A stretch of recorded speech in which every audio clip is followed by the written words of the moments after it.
Sehingga di pondok itu orang harus ngerti mantek. Orang mantek itu ilmu yang jelimet tapi menyenangkan. Biasanya sing sinau ambek rokokan, sawangannya kayak filosof. Jadi paling gak agak paham dia alasan. Sementing nikmati rokok, tapi pikir nikmati pemikirannya, ternyata nikmati rokok. Kayak kemarin saya datang ke resepsinya Gus Agil. Saya itu tertawa terus karena dengerin Habib Muthohar. Saya membaca bahayanya rokok. Setelah tahu bahayanya saya berhenti membaca. Tak pikir itu kan setelah tahu bahayanya saya berhenti merokok. Ternyata enggak. Saya baca bahayanya apa? Merokok. Setelah saya baca, maka saya berhenti membaca. Bukan berhenti merokok. Itu ilmu kelas tinggi seperti itu harus mantap. Pernah beliau ditegur dokter, Beb, kalau rokok terus nanti mati. Tenang saja, saya masih bawa korek. Dikira itu kan orangnya yang mati, ternyata beliau enteng saja. Santai aja dok, saya masih bawa korek. Jadi saya bukan nyarankan santai rokok, tapi orang rokok itu memang punya logikanya sendiri. Kalau Banafek Hajen itu masih pernah bahasa juga. Karena Banafek juga turunan Mbah Mutamakin. Hak, rokok itu haram tau ora? Nak cara kula darani haram sebuti Mbah. Lah iya, nak haram ya bener aku. Mulane tak obong, barang haram apike diobong. Jadi saya tuh enggak, saya sama orang-orang sepuh itu tidak pernah menang.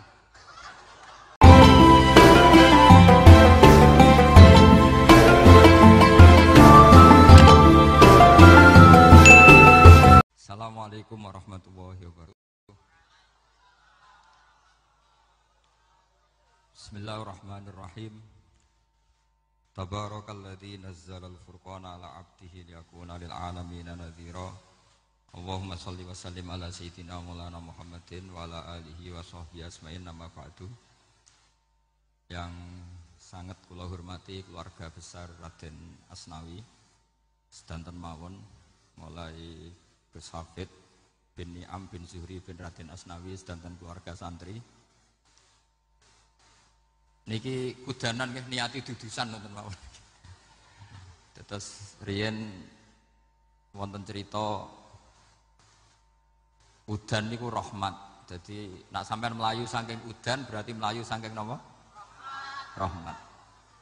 Terus niki terus cara berpikir niku udan niku rahmat. Terus termasuk tobat sing sah niku dawuh Imam Ghazali kon adus nganggo banyu udan sing ceblok langsung. Mergo nak liwat kenteng kadang kentenge iku hasil sumbangan proposal. Terus pun sing langsung mawon, sing liwat plastik pun mboten mandi niku. Mboten mandi niku sing mau sama niku. Terus dulu di antara syaratnya tobat niku dawuh Imam Ghazali niku adus udan sing prawan, maksudnya sing asli ceblok saking pundi? Langit niku langsung sampean ombe. Nak tepak nggih tobat, nak mboten tepak nggih lara niku. Mergi asli. Terus kula matur nuwun sanget jenengan hormat teng Raden Asnawi. Beliau sekarang generasi keempat nggih, wonten sing generasi ketiga. Nasab kula kepanggih Raden Asnawi teng Asnawi sepuh. Terus Raden Asnawi gadah bah namine Abdullah Husnen, terus Ibu Ayu Sofiyah niku binti Asnawi sepuh. Kula buyut kula kandung damaran niku Hafsah binti Maksum bin Soleh bin Asnawi sepuh. Kenapa saya cerita zuriyah gitu? Terus satu peradaban. Gini bahasa Indonesia mohon nggih. Kersane gaul. Satu peradaban itu yang bisa bangun itu zuriyah itu komunitas gen. Meskipun nanti komunitas gen itu bisa disadap atau dibajak oleh orang-orang yang tidak gen. Jadi agak ilegal tapi itu sah. Karena sampean bisa misalnya kalah nasab sama saya, misalnya bilang nanti ketemu di Nabi Adam saja Gus gitu. Nanti pasti kita ketemu di siapa? Nabi Adam. Terus kedua, kekalahan nasab itu udah abadi karena nanti setelah jenengan ditanya di kuburan bapak kamu siapa? Itu disuruh jawab Nabi siapa? Ibrahim. Terus kekalahan nasab sampean nanti berakhir di kuburan karena nanti dijawab siapa bapak kamu? Disuruh jawab siapa? Nabi Ibrahim. Jadi yang punya bapak Karmen apa itu sudah selesai, sudah nggak dipakai lagi. Nanti pakai siapa? Nabi siapa? Ibrahim. Nah, kenapa saya cerita bahwa nasab gen itu akan disatukan oleh satu visi ilmiah yang objektif. Gini ku dawe Nabi Yusuf, wattaba'tu millata abai Ibrahim wa Ishaq wa Yaqub. Terus dawe Nabi Yusuf, maka nalana an nusyrika billahi min syai'. Jadi saya ngikuti leluhur saya. Ini dengerin ya. Saya ngikuti leluhur saya, yaitu Nabi Yakub bin Ishak bin Ibrahim. Leluhur saya itu siapa? Maka nalana an nusyrika billahi min syai', yaitu keluarga besar yang tidak pernah melakukan kemusyrikan. Ya, keluarga besar kami punya tradisi tidak pernah melakukan kemusyrikan. Dan bahkan itu dibahasakan tidak mungkin kita ini melakukan kemusyrikan. Maka nalana itu kira-kira kalau bahasa Indonesia itu kita ini tidak mungkin melakukan kemusyrikan. Nah, kenapa demikian? Itu berangkat dari logika yang permanen. Disebut yusabbitu Allahu alladziina aamanu bil qouli tsabiti fil hayatid dunya wa fil akhir. Logika permanen itu begini misalnya. Kita ini kan hidup dari bapak dari ibu terus sampai Nabi Adam. Kemudian setelah Nabi Adam ini berakhir, kemudian kita mau tidak mau berpikir Nabi Adam itu siapa? Terus diterangkan ternyata Nabi Adam itu satu makhluk hidup yang mulanya dari tanah. Lewat wahyu Allah, lewat titah Allah pun kemudian jadi manusia yang bernama Adam. Sebelum Adam ada bumi, ada langit, ada cakrawala macam-macam. Kemudian itu kita rumuskan lagi, asal usulnya adalah tidak ada. Adamiyun makhdun. Akhirnya kita tahu bahwa alam raya ini diwujudkan setelah dari tidak ada. Nah, tentu terus kita berpikir dari tidak ada menjadi ada itu pasti penyebabnya adalah sesuatu yang ada. Nah, yang ada itu disebut wajibil wujud. Karena wajibil wujud ini wujud sendiri, nggak ada saingannya. Karena Allahu wala syai'amahu, Allah ada dan tidak ada pesaingnya. Maka kita ini berpikir nggak mungkin ada kekuatan manapun yang menyamai Allah. Sehingga nggak ada Yesus mungkin menyamai Allah, nggak ada Fir'aun, nggak ada Lata, nggak ada Uzza. Makanya disebut maka nalana an nusyrika billahi min syai'. Kita ini tidak mungkin melakukan kemusyrikan. Sama nggak usah tanya saya, Gus, tapi orang menjadi musyrik itu kan mungkin. Jawabannya itu tetap nggak mungkin. Kemusyrikan itu satu teori yang nggak mungkin. Tapi kalau orang musyrik itu mungkin.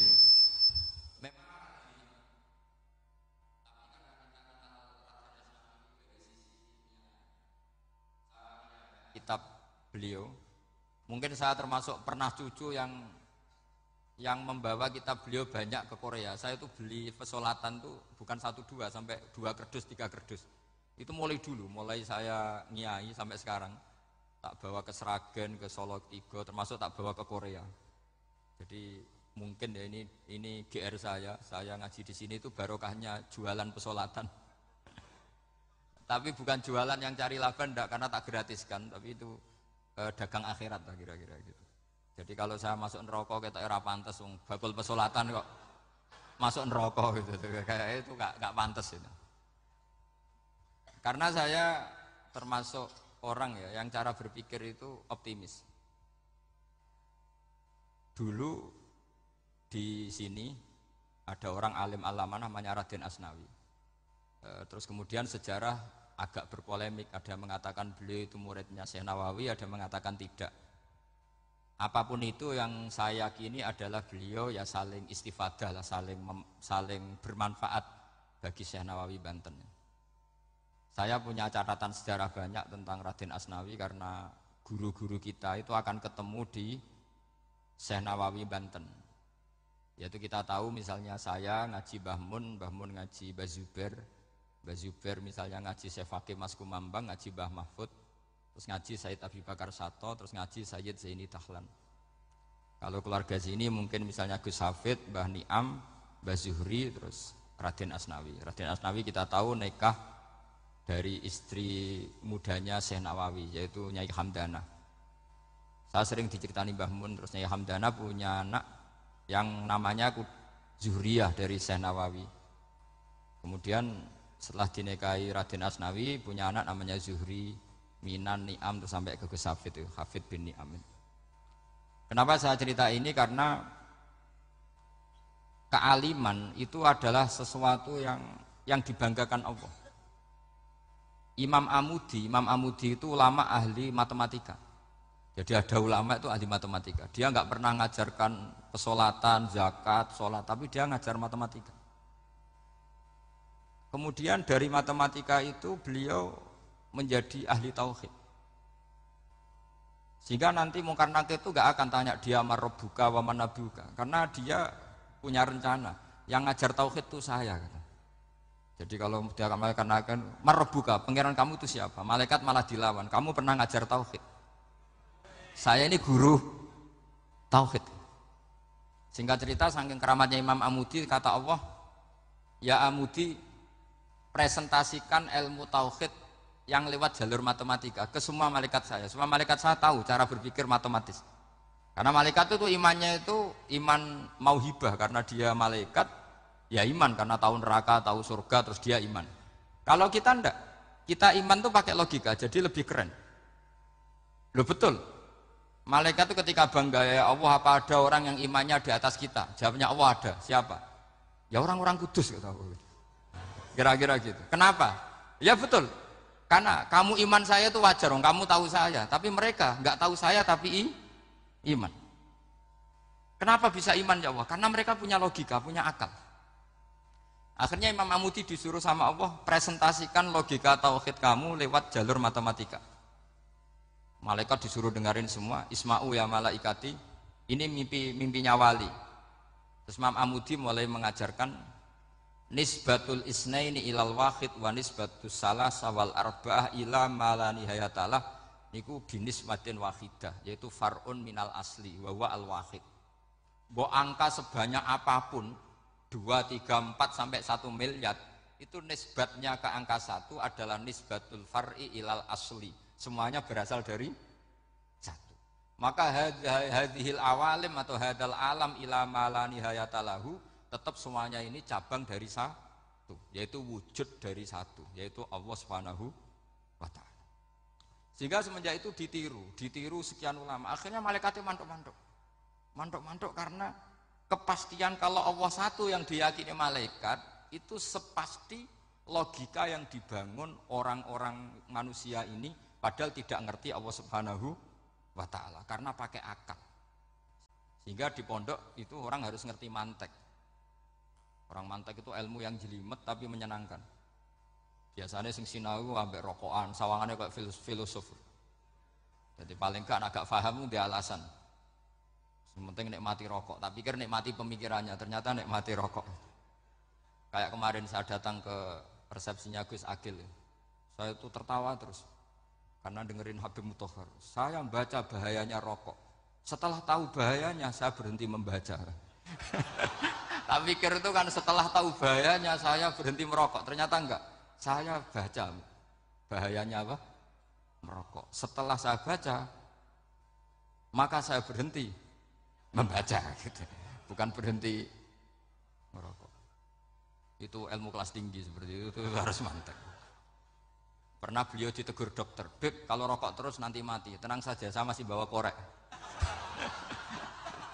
Dikira itu kan orangnya yang mati, ternyata beliau enteng saja. Santai aja dok, saya masih bawa korek. Jadi saya bukan nyarankan santai rokok, tapi orang rokok itu memang punya logikanya sendiri. Kalau Banafek Hajen itu masih pernah bahasa juga. Karena Banafek juga turunan Mbah Mutamakin. Mbak, rokok itu haram tau ora? Nak cara kula darani haram sebuti Mbah. Lah iya, nak haram ya bener aku. Mulane tak obong, barang haram apike diobong. Jadi saya sama orang-orang sepuh itu tidak pernah menang. Jadi apa ya? Mereka itu orang yang sudah lama gimana ya? Mau dikatakan bulat itu ya, tapi memang nggak pernah kalah mereka. Ada satu kiai, masih misananya Mbak Nafek. Ini rokok 2 katanya. Bagi yang nggak ngerokok berarti membiarkan 2 haram masih. Bagi yang merokok berarti mengurangi haram. Kalah lagi ya. Jadi saya tuh pernah dibully 2 mbah saya. Karena 2 mbah saya ini rokok semua.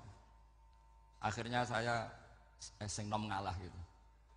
Karena saya tidak mungkin bilang sing waras ngalah karena kalah sepuh gitu. Jadi ya sudah, mau tidak mau harus bilang sing nom kalah. Tapi yang penting itu kita mendengar. Jadi ternyata sepinter-pinternya kita itu mesti kalah pinter sama yang sepuh-sepuh itu. Jadi kalau tahu bahayanya rokok lewat membaca ya harus berhenti merokok.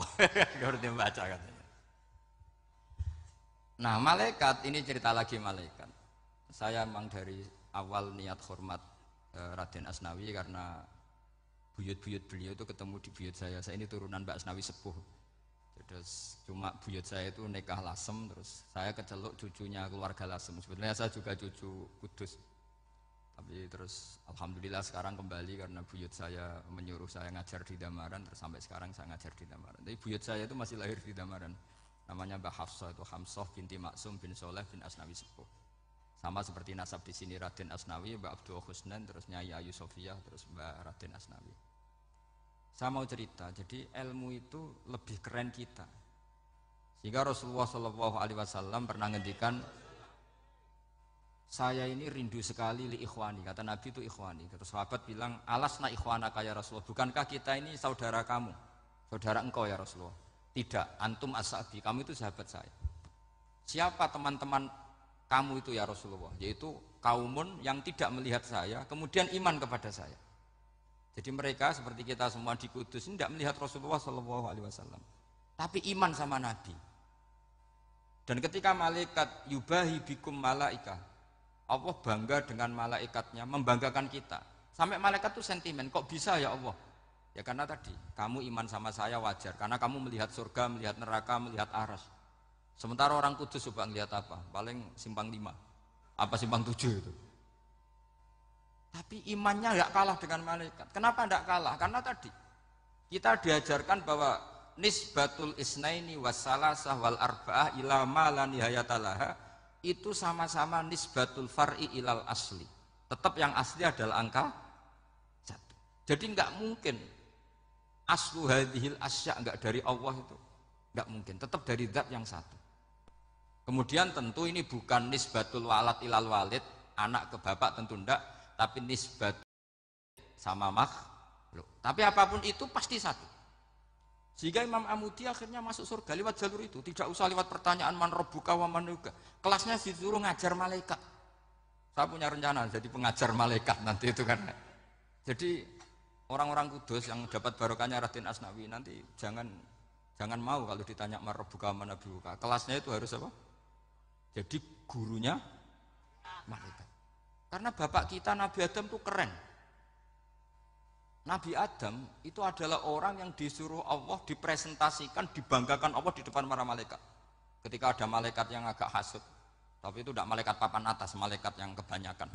Itu kan agak gak terima Nabi Adam jadi apa? Khalifah. Sampai malaikat ini usul ataj'alu fiha mayufsidu fiha wasfikut. Makanya kalau saya protes sama malaikat itu malaikat yang ini, bukan Jibril sama Israel. Kalau protes Israel bahaya. Bisa dihabisin. Saya pernah ditanya seorang kiai, Gus jenengan gojlok malaikat kok berani? Ya karena malaikat yang jenis ini pernah gojlok Nabi siapa? Adam. Enggak percaya kalau Nabi Adam itu layak mimpin sampai protes ataj'alu fiha may yufsidu fiha wasfikut dima.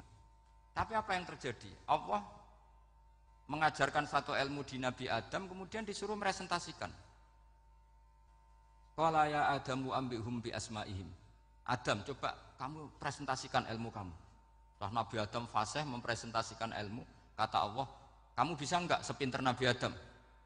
Enggak bisa ya Allah. Makanya sudah saya bilang ini a'lamu malah. Saya lebih tahu siapa yang layak mimpin. Jadi layak mimpin itu pertama harus kuwatul ilm. Ilmunya itu harus kuat. Nanti saya akan cerita hubungannya Raden Asnawi dengan Syekh Nawawi. Apa itu hubungan teman, apa murid guru, itu memang masih jadi polemik sampai sekarang. Kalau saya ya keyakinan saling istifadah. Ini bahasa netral, tidak murid guru tapi saling apa? Istifadah. Kata Syekh Nawawi dalam tafsir Munir itu, ilmu itu nomor satu. Sehingga beliau setiap ada ayat fa inna hizballahi humul ghalibun, beliau pasti menafsiri bil hujjah wal barohin la bisaulah. Saya masih ingat betul takbirnya, memang saya hafalkan. Tapi bukan untuk modal pidato, bukan modal sebagai wong alim. Kalau pidato gampang, pidato itu semua orang bisa. Kalau jadi orang alim itu tidak gampang. Lebih susah lagi wong alim berpidato itu, kalau nggak pernah mbah saya tidak mau. Karena memang saya terkenal nggak suka pidato. Satu memang nggak bisa, nomor dua tidak ingin, nomor tiga ya rugi. Karena pidato itu nasib-nasiban itu. Kalau nasib baik kamu tidak paham itu, wah Gus Ba ilmunya tinggi sehingga kita tidak paham itu kalau nasib baik. Kalau nasibnya tidak baik, nak ngendikan bulat sama paham, itu tepat-tepatan. Dan Syekh Nawawi itu benar, Raden Asnawi juga benar, semua guru-guru kita benar. Karena agama ini sebetulnya bukan masalah negara, tapi masalah logika yang sehat. Uni Soviet itu pernah mengkooptasi Uzbek, Ceknya, Tajikistan, itu 100 tahun. Orang dipaksa ateis. Tapi orang-orang Uzbek, saya sering ketemu ulama Uzbek, kadang ketemu di Korea, kadang di Malaysia. Orang-orang Uzbek itu punya basement di bawah tanah. Kemudian di bawah tanah ini mereka ngajarkan tauhid. Ngajarkannya ya gampang, misalnya ini sesuatu yang ada, ya ini. Ini ada penciptanya enggak? Ya ada. Siapa? Tukang katanya. Yang penting itu enggak ada logika bahwa sesuatu yang ada disebabkan oleh ketiadaan. Lah orang komunis, orang ateis itu orang yang mengatakan alam ini didahului oleh nihilisme, oleh adamiyah. Masuk akal enggak sesuatu yang ada, penciptanya sesuatu yang tidak ada. Sehingga orang anak-anak Uni Soviet itu enggak pernah kepikiran membenarkan ateis, itu enggak pernah. Bareng Uni Soviet ada itu Glasnost Perestroika itu kemudian hancur, semuanya langsung menjadi negara Islam, termasuk Uzbek, Tajikistan, karena diajari ilmu, bahwa ilmu itu yang nggak pernah kalah oleh negara. Sehingga saking pedenya Rasulullah SAW ketika Sulhul Hudaybiyah, ini agak jelimet tapi gampang dicerna. Sulhul Hudaybiyah itu satu perjanjian yang semuanya merugikan Rasulullah. Yaitu kalau orang kafir masuk Islam disuruh kembalikan ke kafir, karena kafir itu bagi mereka habitat, Islam itu hal yang baru. Tapi kalau orang Islam menjadi kafir, nggak boleh kembali Islam, berarti kembali ke habitat. Semua perjanjian itu merugikan. Sampai masyhur Sayyidina Umar protes ke Rasulullah, jenengan masih nabi. Itu kan ekstrim tanya. Jenengan sampai sekarang masih nabi? Ya, saya masih nabi. Kenapa tanya demikian? Karena semua perjanjian merugikan Islam, menguntungkan orang apakah? Kafir. Semua sahabat sebetulnya persis Sayyidina Umar protes, kecuali Abu Bakar. Lama-lama akhirnya di antara perjanjian itu berbunyi begini. Tapi saya minta satu hal. Orang boleh mendiskusikan Islam tanpa tekanan. Itu saja permintaan Nabi. Orang boleh mendiskusikan Islam secara bebas, tidak tertekan. Karena orang-orang kafir melihat itu hal yang biasa. Ya enggak masalah Muhammad. Akhirnya orang diskusi. Islam itu apa sih? Islam itu orang yang menuhankan Allah. Allah itu siapa? Zat yang menciptakan langit dan bumi. Lama-lama orang kafir berpikir, wah keren. Tuhannya Muhammad bisa bikin langit dan bumi. Enggak kayak Tuhan kita, malah kita yang bikin. Jadi mulai debat itu terus ada yang cerita lagi. Saya pernah loh nyembah Lata, pas itu dikencingi luwak. Masa ilahun yabulu ali sa'laban, masa Tuhan kok dikencingi luwak? Terus yang agak-agak ahli kitab ya diskusi lagi. Wah kayaknya Yesus tidak Tuhan. Masa Tuhan kok kelaparan, lemes, wah repot nanti. Jadi makanya Allah ketika ngejlok wa ummuhu siddiqah kana yakulani ta'am. Mal masihu ibnu Maryam illa rasul qad khalas min qablihir rusul wa ummuhu siddiqah kana yakulani. Coba paradok ndak misalnya, kamu didolani Nabi Isa terus ketok lemes. Kenapa Tuhan? Saya agak sakit keroi dulu. Itu kan gak kebayang itu. Punya Tuhan yang sakit setelah makan sehat terus. Kan gak kebayang seperti itu. Ketika Nabi punya konsep Tuhan, Tuhannya Muhammad itu siapa? Yaitu zat yang la awalalah, zat yang pertama. Lalu Tuhan itu siapa? Tuhan itu yang menciptakan langit bumi. Tuhan itu siapa? Yang memulai segalanya. Lama-lama mereka berpikir, wah kalau gitu yang benar itu Islam. Maka kata Imam Zuhri, Syihabuddin Az-Zuhri, famaka nafathun fil islami a'zoma min sulhil hudaybiyah. Innama kana an-nasu yatafadhaluna fil hadis wal munaza'ah. Semua teks riwayat itu ada kata wal munaza'ah. Orang bebas ngomong dan berdebat. Munaza'ah itu berdebat. Terus akhirnya falam yatakallam ahadun bil islami yaqilu syai'an illa dakhala fihi. Kemudian setelah berdebat dan mereka tahu Islam, pasti akhirnya masuk Islam. Dan itu yang sekarang terjadi di dunia. Makanya saya pernah ditanya seorang profesor, Gus, kalau di Jogja ada sekolah perbandingan agama, menurut Anda gimana? Asal itu tentang agama, enggak apa-apa. Tapi kalau yang dibandingkan umat Islam itu jangan. Karena nanti kalau di Indonesia kira-kira yang copet itu ditanya agamanya juga Islam, yang koruptor juga Islam. Jadi kalau yang dikaji Islamnya enggak apa-apa, tapi orangnya jangan, kata saya. Karena yang bulat ya banyak, yang enggak sholat ya banyak. Tapi kalau Islamnya saja, misalnya adu konsep tentang Tuhan. Masyhur kita mungkin banyak yang melihat itu debatnya Stanley Fischer sama Ahmad Didat itu. Tuhan kamu siapa ini itu sama Didat cerita Tuhan saya itu lam yalid walam yulad walam yakul lahu kufuwan. Itu spontan ada seorang mahasiswi bilang, sepertinya Tuhan Anda lebih menarik. Karena Tuhan Anda yang menciptakan langit bumi, yang Tuhan ini kok lahirnya sudah di bumi, masa lahir-lahir langsung jadi Tuhan. Jadi akhirnya falam yatakallam ahadun bil islami yaqilu syai'an illa dakhala fihi. Sehingga agama ini apa? Agama itu adalah kalimat tauhid. Kalimat itu apa? Logika yang terbangun.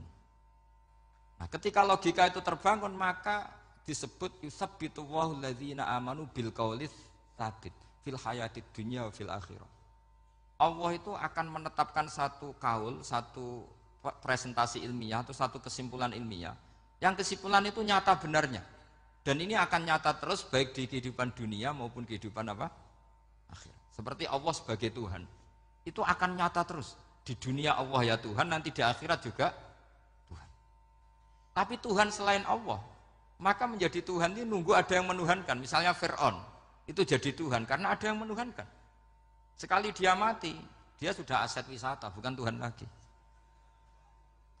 Makanya gejolokannya orang ulama Arab, kalau ketemu ulama Mesir, kalau gejolokan itu lucu. Orang Arab, ada Abu Jahal, Abu Lahab, penggaweane musir Nabi.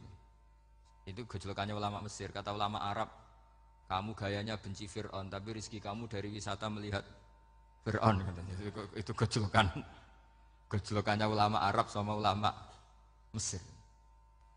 Sehingga agama ini mengajarkan apa? Satu kalimat. Makanya kamu harus belajar mantek. Dulu Raden Asnawi ya pengajar mantek. Dulu buyut saya di sini Mbah Fauzan, abahnya Mbah Pah itu, mbahnya itu juga pengajar mantek. Karena di antara yang diceritakan Allah itu wa ja'alaha kalimatam baqiyatan fi aqibih. Tugas utama Nabi Ibrahim adalah menjadikan satu logika. Kalimah itu logika. Itu menjadi logika yang abadi, baqiyah itu abadi. Fi aqibih di anak turunnya Nabi Ibrahim. Misalnya begini, saya beri contoh ya. Misalnya saya mengatakan teh ini hitam, itu menjadi kalimah karena diucapkan, tapi tidak menunjuk hakikat karena tehnya berwarna apa? Kuning.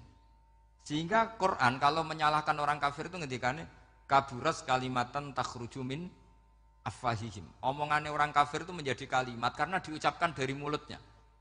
Kenapa menjadi kalimat? Karena diucapkan tapi tidak menunjuk hakikat. Seperti orang mengatakan 2 ditambah 2 itu 10. Itu kalimat, tapi kalimat yang salah. Karena tidak menunjuk hakikat. Seperti orang kafir mengatakan Tuhan itu 3. Itu kalimat karena diucapkan, tapi tidak menunjuk hakikat. Tapi ketika seseorang mengatakan Allah itu Tuhan, Tuhan itu satu, itu disebut kalimatu haqqin 'alaiha nahya wa 'alaiha namut. Temeriki tahlilane wa 'alaiha napa wa biha.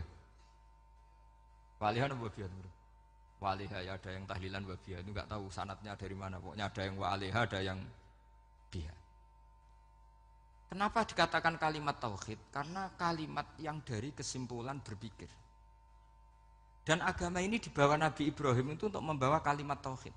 Ciri utama kalimat tadi, Kamu yakin seyakin-yakinnya bahwa nisbatul snaini wassalasah wal arba'ah ila ma la nihayatalaha itu kanisbatis snaini ilal wahid, yaitu semuanya far'un minal asli. Aslinya adalah wahid. Sehingga di kitab, saya pernah ngaji Mbah Mun, namanya kitab Al-Husunul Hamidiyah. Itu dikarang oleh ulama-ulama sekarang, itu diajarkan di MGS. Ini mbah-mbahnya Gus Akil, pendirinya Madrasah MGS. Itu ada gambarnya di situ. Di situ ada gambar piramida, ada gambar hewan, ada gambar pohon. Kata yang ngarang, gambar sedetail ini, sejelimet ini dimulai dari nuktah wahidah. Tetap dimulai dari satu titik. Dan ini disebut nuktatil wujud. Jadi orang kudus sebanyak ini tetap dimulai dari satu orang, yaitu Adam. Adam dimulai dari ketiadaan. Lalu siapa al-mujid? Pewujudnya siapa? Hanya Allah Subhanahu wa ta'ala. Sehingga ulama-ulama termasuk Senawawi itu paling suka ngendikan semua makna Quran dikumpulkan di Fatihah, Fatihah dikumpulkan di Bismillah, Bismillah dikumpulkan di Ba, karena di Ba itu ada titik nukdotil wujud, yaitu disingkat bi kana makana wa bi yakunu ma yakun. Karena saya, kata Allah, semuanya akan ada, dan karena saya yang enggak ada semuanya suatu saat ada. Disebut nukdotil wujud. Nah, kita meyakini kalau Allah satu itu seyakin-yakinnya, karena nggak mungkin angka nggak dimulai dari angka satu. Begitu juga gambar seapapun julumete. Misalnya sampean gambar zaman saya kecil, gambar paling favorit itu apa? Kambing bertarung. Itu gambarnya kan susah. Daripada gambar kambing bertarung susah terus dibikin kotak saja, tembok. Kalau tanya gurunya, gambarnya mana? Di belakang tembok, Bu. Ini itu dulu saya diwarai anak-anak nakal ya. Jadi semua satu gambar itu disuruh gambar harimau, yang satu disuruh gambar kambing bentrok, yang satu disuruh gambar matahari, semuanya kotak semua. Ini itu Bu, gambarnya di belakang apa? Tembok. Maka nggak kelihatan kata. Jadi gurunya kalah cerdas. Yang guru itu sebenarnya nggak pernah menang, karena murid itu lebih pinter. Itu teman saya dulu kalau ngaji itu kalau tes itu ngerpek baca. Gurunya marah, kamu tes kok baca? Enggak ngerpek Bu, ini belajar di kelas. Katanya belajar kapan saja di mana saja. Ajo. Jadi apa ya, orang itu kadang yang salah itu lebih masuk akal kadang-kadang ini. Saya teruskan ya supaya ini dapat barokahnya Raden apa? Asnani. Saya mohon sekali ya, kalimatul haqqin itu harus kamu jaga. Caranya jaga ya tadi. Kalau kamu tidak bisa ilmu mantek, misalnya al-alam mutaghayyir wa kullu mutaghayyir hadis la budda min muhdits, itu kan jelimetan. Pakai saja teori umum bahwa gambar apapun jelimetnya itu dimulai dari satu titik. Karena nggak bisa, nggak dimulai dari satu titik, tidak bisa. Maka alam apapun jumlahnya nggak terhingga tetap dimulai dari al-wahidul qahar, yaitu satu titik. Yaitu dalam konteks tauhid tentu itu Allah Subhanahu wa ta'ala. Sehingga Nabi Ibrahim itu orang paling sukses bikin waja'alaha kalimatam baqiyatan fi aqibi. Terus Nabi Muhammad begitu, sahabat begitu, sampai kita sekarang diajari ilmu mantek. Ilmu mantek itu logika yang enggak terbantahkan. Karena mau tidak mau. Kata Imam Syafi'i, fa innal uqula muttarratun ila qabulil haq, karena akal akan dipaksa menerima kebenaran. Dan itu yang terjadi di Uni Soviet. Dikooptasi 100 tahun untuk berfaham ateis, dilawan oleh ilmu, tetap menanamkan ilmu tauhid, ilmu mantek. Ketika Uni Soviet secara politik runtuh, semuanya menjadi muslim, termasuk negara-negara yang dulu dikooptasi. Maka kamu tidak usah kecil hati di Indonesia, apapun rusaknya negara ini, asal kita cara bertauhid benar, insya Allah tetap meninggal husnul khotimah. Karena sudah janjinya Allah, yusabbitu walladzina amanu bil qaulits tsabit. Sing jelas itu nomor satu tuh al-qaulits tsabit. Memang itu logika yang masuk akal. Jadi jangan kira semua orang ditanya marabbuka, ndak. Banyak ulama yang enggak ditanya, masyhur itu dalam cerita keramat-keramat. Ada guru tauhid ngajarin tauhid. Setelah ditanya mungkar nakir, Imam Malik datang. Kamu nanya ini, man rabbuka man nabiyuka, kamu tahu ini guru Umul Barohin yang tukang ngaji tauhid. Guru tauhid kok ditanya apa? Tauhid. Malaikatnya enggak jadi tanya. Dan saya percaya cerita-cerita seperti itu karena secara umum itu ala inna auliya Allahi la khaufun alaihim wa lahum yahzanun lahumul busyra fil hayatid dunya wa fil akhirah. Artinya kalau wali itu kok ditanya mungkar nakir berarti ngalami ketakutan. Karena di situ kan digambarkan mungkar nakir itu sewangar, bawa godam. Kalau yang tanya nggak bisa dipukul sampai ajur sak walang-walang. Pokoknya ceritanya kan seru seperti itu. Nah itu kalau betul begitu terus ayat la khaufun alaihim wa lahum yahzanun kayak apa? Makanya dalam kitab Nashihul Ibad itu ada cerita ini. Sampean boleh nggak sependapat dengan saya, tapi semoga nasib sampean nanti digebuki malaikat. Karena orang itu akan mengalami seperti yang dirasakan. Ana indadzoni abdibi. Saya tidak bayangkan akan mengalami itu. Makanya saya ini ngajar tauhid terus. Paling tidak kalau ditanya marbuka manabuka, sampean tahu profesi saya. Saya ini pengajar tauhid. Dan biji saya 9. Dulu saya di MGS kalau ada teman bijinya tauhid kok 4, terus ke ahli swarga, tauhidnya jeblok. Dari kalau bijinya 4 terus ke ahli swarga, tauhidnya apa? Jeblok. Tapi yang bijinya 9, ahli swarga, tauhidnya itu saya dulu bijinya 9. Terus 9 terus sampai tamat. Karena nggak ada biji 10. Karena kalau 10 itu kan terlalu sempurna, nggak baik lah manusia kok sempurna gitu. Jadi sudah 9 aja kan gitu. Tapi sebetulnya pantasnya ya dapat 10. Mergo saake, mergo tenan enggak tahu saya.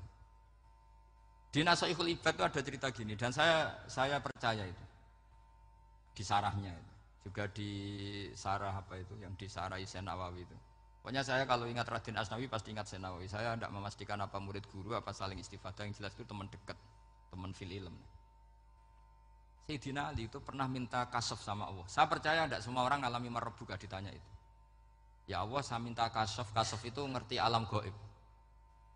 Ingin tahu Umar. Jadi diam-diam Sayyidina Ali itu ya mangkal sama Sayyidina. Wong kok kerase ngono.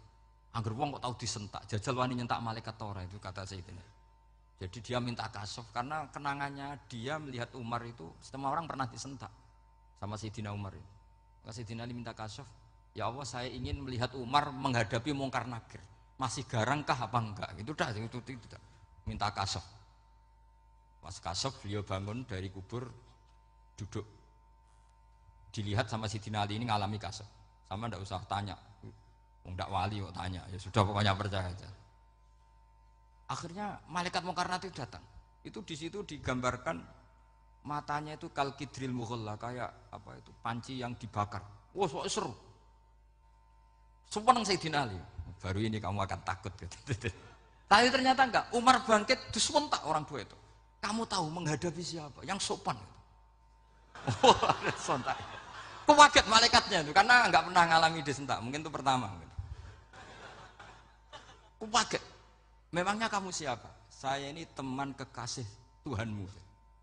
Saya yang diandalkan temannya sebenarnya bukan dia. Ana sohibu habibillah. Saya ini temannya kekasihnya Allah. Jadi dia ngandalkan temannya sebetulnya, bukan ngandalkan dirinya. Oh, kamu temannya Nabi Muhammad? Iya, saya Umar, temannya Nabi Muhammad. Kamu harus hormat sama temannya kekasih Allah. Wah, terus mulai itu. Akhirnya matur Allah. Ya Allah, apakah prosedur seperti ini bisa dinego? Terus sama Allah. Oh iya katanya. Kamu kalau menghadapi kekasih saya ya jangan seperti itu katanya. Semenjak itu beliau sopan santun, dua mungkar nakir itu. Jadi ini berita gembira. Jadi sebetulnya itu enggak. Tapi kita ini kan enggak punya nyali nyentak mungkar nakir. Semoga dengan gelar kita doktor tafsir, doktor tauhid gitu. Atau paling enggak guru kutsiyah tauhid gitu. Atau siswa terbaik dalam materi tauhid. Itu harus kamu bawa status. Jadi sehingga nanti ini saya ranking 1 tauhid, masa masih ditanya marbuka waman nabiuka. Dan itu menurut saya sah. Sama nggak usah protes takbirin gitu, susah usah takbiran. Pokoknya takbirnya adalah wali-wali itu la khaufun alaihim walahum ya, mereka tidak akan mengalami ketakutan baik kehidupan dunia maupun kehidupan akhirat. Bahkan para malaikat itu mengatakan ke wali-wali nahnu awliyaukum fil hayatid dunya wa fil akhirat. Kita ini teman kamu, saudara kamu, mitra kamu. Masa mitra kok nutui itu kan nggak fair. Dan menurut saya paling efektif itu apa? Kamu harus punya rumus tauhid kayak Imam Amudi menemukan Tuhan. Imam Amudi itu menemukan Allah itu lewat ilmu matematika. Dan itu Allah saking senengnya disuruh ngajari para malaikat. Wa ya malaikati isma'u. Kamu harus mendengar, ini orang alim saya. Yang ahli matematika.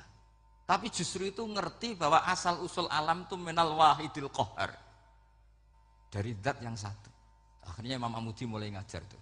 Nisbatus naini wassalah sawal arba'ah ila mana nihayatalaha iku kabeh iku far'ul wahid. Akhirnya malaikat mandek-mandek. Nah, iman seperti itu akan setingkat keyakinannya dan keakurasiannya sama dengan imannya para malaikat. Makanya Nabi ngendikan tubaliman amanabi walam yaroni. Sebagian riwayat disebut sab amarot. Nabi ngendikan sampai 7 kali. Benar-benar keren orang yang tidak melihat saya kemudian iman kepada apa yang bisa menemukan itu? Hanya akal. Misalnya contoh paling gampang ya yang dialami para ulama. Ya saya ulang lagi yang dialami para ulama. Ketika menemukan ilmu ya yang menjadikan mereka mahabbah Rasulullah Shallallahu alaihi wasallam. Nabi itu paling suka itu sholat. Nabi itu paling senang sama sholat. Wa qurratu aini fi sholat. Terus beliau ngendikan as-sholatu imaduddin. Terus beliau kalau muji sholat itu sundul langit. Sampai beliau kalau banyak masalah itu bilang ke Bilal, arifna ya Bilal, saya kasih istirahat. Itu maknanya mau sholat. Semuanya sholat. Pertanyaannya adalah, apakah mungkin seorang raja yang ambisi jadi raja, kemudian yang dikampanyakan adalah orang supaya sholat? Tentu kalau Nabi seorang raja, beliau akan kampanye gimana? Narik upeti kayak apa, narik pajak kayak apa, biar Nabi kaya. Enggak. Nabi itu paling tersiksa kalau orang tidak sholat, tersiksa kalau orang tidak sujud. Loh, kalau beliau seorang raja, ngapain mempopulerkan sholat? Maka makna sholat imaduddin adalah, sholat itu tiang agama. Maknanya tiang agama, kamu akan tahu betul kalau dia seorang Nabi. Karena apa? Yang diajarkan adalah sholat. Loh, coba untungnya apa bagi Nabi Muhammad ketika umat Islam sholat? Kan tidak ada untungnya sama sekali. Justru itu kelihatan kalau dakwah beliau itu dakwatul haq, mengajak kebenaran. Lho wong kok kampanyane kon salat, mestinya nak kepengin sugih kan kon bayar pajak, upeti. Tapi enggak, Nabi itu ngajarkan apa? Orang supaya salat. Dan ini diimplementasikan sama Raden Asnawi, beliau ngarang pesolatan. Orang sealim itu yang dikarang pesolatan. Makanya saya itu kagum. Saya saksinya banyak, tanya murid-murid saya kalau beli pesolatan sak kerdus, saya kirim ke Korea, terus ke pedalaman-pedalaman itu. Karena saya butuh pesolatan, bahwa orientasi kita itu sholat. Sehingga wali-wali itu dulu, saya berkali-kali cerita kalau ngaji, wali-wali dulu itu kalau ditawarin Allah masuk surga itu tanyanya satu, ya Allah di surga ada sholat enggak? Kalau enggak ada saya enggak mau. Kalau sampean pasti enggak tanya gitu, pasti itu sudah ada. Gini, enak mlebu swarga ora usah sholat mesti gitu. Sudah, jadi sudah lama sekali nganggap sholat itu problem. Dan itu berat masuk surga kalau begitu terus, itu berat. Itu pertanyaannya gitu. Karena alam rohani kita, saya ulang lagi, alam rohani kita itu tidak kebayang kalau kita hanya nyuwun sewu nikmati secara seksual, secara biologis. Makanya ada ulama ditanya, kenapa sholat itu lebih indah ketimbang nikmatal wiqo misalnya, nikmatnya hubungan biologis. Jawabnya ulama itu gini, lucu, jawabannya sederhana. Nikmatnya kamu punya anak itu apa? Jawabnya ulama itu lucu. Kalau sakit dia sembuh, kalau hilang dia datang. Saya ulang lagi ya, kalau sakit dia sembuh, kalau hilang dia datang. Sekarang orang tua yang punya anak sakit koma di UGD atau di emergency, itu senangnya tuh mengalahkan kesenangan apa saja. Kira-kira orang yang berhubungan intim atau yang hubungan biologis dengan orang yang sedang anaknya sembuh dari koma, senangnya senang mana? Senang yang melihat anaknya sembuh dari koma. Senikmat apapun hubungan biologis, seneng anaknya yang hilang ketemu. Nah, kalau anak ketemu saja orang seseneng itu, apalagi kita di surga. Ketemu zat yang lama kita sembah, yang lama kita rindukan, yang lama kita rindu. Kemudian ketemu di surga. Maka tidak ada artinya surga tanpa melihat Allah Subhanahu wa ta'ala. Memang harus dijelaskan secara rohani. Akhirnya orang ngerti bahwa nikmat tertinggi di surga adalah melihat Allah Subhanahu wa ta'ala. Karena kalau anak-anak muda mungkin protes, ya enggak, ya enak kumpul sama widadari gini-gini. Wah itu kan yang trauma bojone jelek gitu. Wah itu yang bojone jelek mesti kesusu masuk surga karena itu sudah jelek, cerewet, nggak mati-mati kan gitu. Terus dia ingin masuk surga mesti niatnya welek, mesti pikiran pertama itu kumpul widadari. Tapi ada ulama yang bikin analogi tadi, misalnya istri kamu cantik, kemudian anak kamu sakit, koma. Hubungan dengan istri sama dengar berita anak kamu sembuh, seneng mana? Seneng anak sembuh. Sama anak yang hilang, seneng mana? Anak yang hilang ketemu. Maka terus ulama bisa menjelaskan itu. Kalau orang ketemu anaknya seseneng itu, apalagi ini ketemu Tuhannya yang bertahun-tahun disembah, kemudian tidak pernah melihat. Di surga itu nanti kita melihat Allah Subhanahu. Makanya Allah begitu bangganya mempromosikan surga. Surga itu apa? Surga itu wujuhu yauma idzin nadhirah ila rabbiha nadhirah, yaitu wajah-wajah berseri-seri dan melihat Allah. Itu tanpa dijelaskan seperti ini Anda akan janggal, enaknya di mana? Tapi setelah dijelaskan detail gini oleh ulama, maka kita akan tahu an-ni'matul uzma sing enggak ada perbandingannya adalah nikmat masuk apa? Surga karena melihat Allah Subhanahu wa ta'ala. Ya, jadi saya berkali-kali pokoknya minta sekali, hadil umat harus umat yang rasional, terutama dalam mengemban tauhid. Karena tauhid ini yang disebut kalimah. Sampai Allah mengistilahkan kepada Nabi Ibrahim itu waja'alaha kalimatam baqiyatan fi aqibih. Kalimat tauhid adalah kalimat yang akan abadi di anak cucunya Nabi Ibrahim. Baik anak cucu yang karena gen mau anak cucu yang karena sebab, yaitu santri dengan kiai. Dan itu caranya gimana? Umat Islam jangan berhenti belajar mantek. Makanya di MGS, di Qudsiyah, di TBS, semua pondok pasti ngajarkan mantek, di Bendan, ilmu logika. Itu tadi, kalau kamu tidak bisa menemukan tauhid dengan cara tadi, dengan cara al-alam mutaghayyir wa kullu mutaghayyir hadis la budda min bukhtis, paling tidak pakai ilmu yang dilakukan Rasulullah SAW. Yaitu masyhur itu, saya sering cerita di mana-mana. Ada orang namanya Jubair bin Mut'im, Muhammad bin Jubair bin Mut'im. Itu dulu dia kafir. Dia orang pinter sampai dipasrai jadi negosiator untuk mengurus tawanan perang Badar yang ditawan Rasulullah SAW. Ketika datang di Madinah, delalah pas maghrib, Nabi baca wattur wa kitabim mastur. Di antara ayat yang dibaca Nabi itu am khuliqu min ghairi syai'in. Masa manusia sebanyak ini kemudian mereka diciptakan oleh ketiadaan. Min ghairi syai'in itu oleh ketiadaan. Masa alam raya yang wujud ini, alam raya yang punya eksistensi ini kemudian penciptanya adalah ketiadaan. Padahal wal adamu la yakhluqu wa la yu'assiru wa la kadza wa kadza. Tentu sesuatu yang tidak ada itu tidak bisa dikatakan sebagai pencipta. Wong enggak ada, jadi faktor saja enggak mungkin apalagi jadi pencipta. Itu Nabi habis sholat langsung beliau sungkeman, ya Muhammad, saat ini juga saya iman. Karena logika yang dibangun ayat yang kamu baca itu menghabiskan semua logika saya. Intinya logika tauhid itu akan mengalahkan semua teori non tauhid. Itu yang disebut bal naqdhifu bil haqqi 'alal batili fayadmaghuhu fa idza huwa zahid. Kebenaran tauhid itu akan menghancurkan kekuatan apa saja. Fayadmaghuhu itu di tafsir Tobari disebut dorbatan tasujud dimah. Satu pukulan sing sampai menjadikan otak itu hancur. Makanya disebut damagho, dimah itu maknanya otak. Maka kamu jangan khawatir kalau Islam didiskusikan di Uni Soviet, didiskusikan di Kanada, didiskusikan di Korea, pasti kalimatul tauhid akan mengalahkan kalimatul batil. Pasti ja'al haqqu wa zahaqal batil, innal batila kana zahuq. Tapi syaratnya kita harus kuat.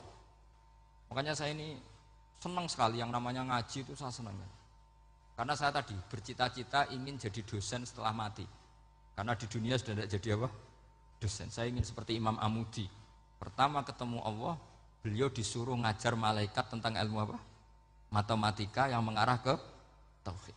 Jadi diajarkan. Kamu tahu angka 2, angka 3, angka 4, semuanya bersumber dari angka 1. Berarti semuanya berawal dari 1. Enggak tahu setelah itu malaikatnya dites lagi apa enggak tahu. Pokoknya pas itu malaikat ya paham semua, oke. Kayak apa hebatnya umat Rasulullah Shallallahu Alaihi Wasallam? Karena akalnya kuat. Sehingga kita harus kuat. Sehingga kalimat yang benar disebut kalimatul haqqin alaiha nahya wa alaiha. Nah, kalimat yang salah disebut kaburat kalimatan takhruju min afwahim. Kalimat menjadi kalimat karena diucapkan, tapi tidak menunjuk hakikat. Kayak ini misalnya, ini tutup, ini putih. Terus saya katakan hitam. Berarti saya mengatakan ini hitam sebagai kata-kata karena diucapkan, tapi tidak pernah menjadi hakikat karena hakikatnya ini putih. Itu hebatnya Quran. Makanya Quran kalau gue jelek orang kafir itu Gojlok orang kafir itu disebut apa? Kaburas kalimatan takhruju min afwahihim. Tapi untuk kalimat tauhid dikatakan apa? Yusabbitu Allahu alladziina aamanu bil qauli tsabit fil hayatid dunya wa fil akhirah. Sebagian disebutkan wa ja'alaha kalimatam baqiyah. Kenapa kalimat tauhid itu kalimat yang abadi? Karena Allah sebagai Tuhan di dunia juga sebagai Tuhan di akhirat dan selalu Tuhan pada masa yang tidak terbatas. Itu disebut wa ja'alaha kalimatam baqiyah. Kemudian umatnya Nabi mengganti kalimat yang gampang. Allah punya sifat baqo, punya sifat akhir. Maksudnya akhir itu la akhirolah. Terus semuanya. Yang faham ya alhamdulillah, yang enggak faham dikon ngapal wujud kidam baqo mukhalafatul khawadisi qiyamuhu binafsi wahdaniyat kudrat iroda. Wes paham. Lah kok sing rada alim terus roh bedane iki sifat ma'ani iki maknawiyah. Cara Mu'tazilah ngene, cara ahli sunnah ngene. Wah itu sudah kejelimetan bocah. Sementing pokoknya wujud hitam. Nah kenapa yang pertama yang disebut wujud? Karena yang membedakan kita dengan paham ateisme itu ya sifat wujud. Yaitu mereka mengatakan alam raya ini dimulai dari ketiadaan. Wah itu akal mana saja itu nggak bisa nerima. Masa ketiadaan menciptakan sesuatu yang ada. Maka kata Ibnu Hajar al-Asqalani ketika mentafsirkan mensarai hadis salasun mangkunna fihi wajata halawatal iman. 3 hal ini kalau kamu faham maka menemukan manisnya iman. Manis itu enak. Terus kata Ibnu Hajar al-Asqalani masih ingat betul dalam sarahnya Fathul Bari wa yusamma inda ahlil aql misalnya al-iltizat al-aqli. Agama ini mengajarkan kenyamanan cara berpikir. Coba kalau sampean seorang doktor atau seorang profesor atau seorang pinter, kemudian kamu dipaksa mengimani bahwa alam ini diciptakan oleh ketiadaan, itu bisa tidur gak? Oh tidak bisa tidur. Sampean misalnya orang pinter, dididik di kampus atau dididik di pondok, alam ini yang wujud, yang menciptakan itu sesuatu yang tidak wujud, kamu bisa tidur gak kira-kira? Ini guru apa? Ini sarap ini. Mosok hadil maujudat khalaqahal adam, sesuatu yang wujud diciptakan ketiadaan. Tapi agama ini membawa sesuatu yang menyenangkan untuk akal, yaitu hadhil maujudat khalaqaha wajibul wujud. Maujudat yang wujud ini diciptakan super maujud, yaitu oleh bahasa pondok disebut wajibul wujud. Kan terus seneng, wajar dong kalau sesuatu yang ada diciptakan oleh yang ada. Nah tentu ada pencipta, terus ada super, disebut wajibul wujud. Kan terus enak. Nah, itu kata Ibnu Hajar al-Asqalani disebut wajadah halawatal iman. Sehingga kita tidak usah khawatir. Makanya saya itu termasuk orang yang nggak khawatir. Apapun rusaknya dunia ini, kacaunya dunia ini akan kalah dengan kalimatut tauhid. Karena kalimat ini ketemu apa saja pasti menghancurkan. Yaitu disebut bal naqdhifu bil haqqi 'alal batil fayadmaghuhu fa idza huwa zahid. Kalimat hak ini akan menabrak apa saja. Dan yang ditabrak pasti hancur. Makanya sampai tidak usah khawatir misalnya ada negara ateis di Cina, di Korea. Kita yakin asal yang diteliti itu agama Islam pasti menang. Nah yang susah kalau yang diteliti orang Islam, itu susah. Karena yang copet kadang-kadang ya umat. Apalagi di negara yang mayoritas muslim, nanti copetnya, premannya, koruptornya semuanya beragama Islam. Makanya kita hanya punya pilihan 2 itu, umat Islam dan Islam yang kumat itu dok. Kalau tidak umat Islam ya Islam yang kumat. Tapi kalau kalimat tauhid itu kalimat yang aman, tak jamin. Tak jamin 100%. Sehingga saya itu kalau ditanya profesor Pak Bahak, kalau suatu saat Indonesia jadi negara yang sangat terbuka, kemudian ada sekolah perbandingan agama, menurut Anda prospek Islam gimana? Saya jawab asal yang dikaji Islamnya bukan orangnya, pasti Islam tetap prospek. Asal yang dikaji apa? Islamnya bukan orangnya. Kalau orangnya ya Masya Allah. Ya itu tadi kalau tidak umat Islam ya Islam yang umat. Ya ngoten mawon supaya ini mungkin untuk barokah napa? Raden Asnawi untuk barokah ngaji kalimat tauhid. Terus sampean kudanan iki kula mboten sakake, tak anggap untuk rahmat ngoten mawon nggih. Terus karena tadi di antara syaratnya tobat kata Imam Ghazali itu pernah kena air hujan yang langsung turun dari langit. Ya itu jelas itu di Ikhya itu karena ahalul halal adalah alma an-nazil minas sama. Halalnya barang paling halal adalah air yang pertama turun dari langit. Tapi kalau yang sudah lewat pecine sampean itu masalah itu. Kadang pecinya kan temane gasap macam-macam gitu. atau beli lewat nyentak orang tua, ya masalah lah. Tapi ya lebih baik yang pakai peci timbang yang enggak, lebih sopan gitu kan. Tapi yang enggak pakai peci ya enggak apa-apa karena langsung kena apa? Kena apa? Hujan. Jadi pokoknya yang ingat-ingat ya, yusabbitu Allahu alladziina aamanu bil qaulis tsabit. Assalamualaikum warahmatullahi wabarakatuh.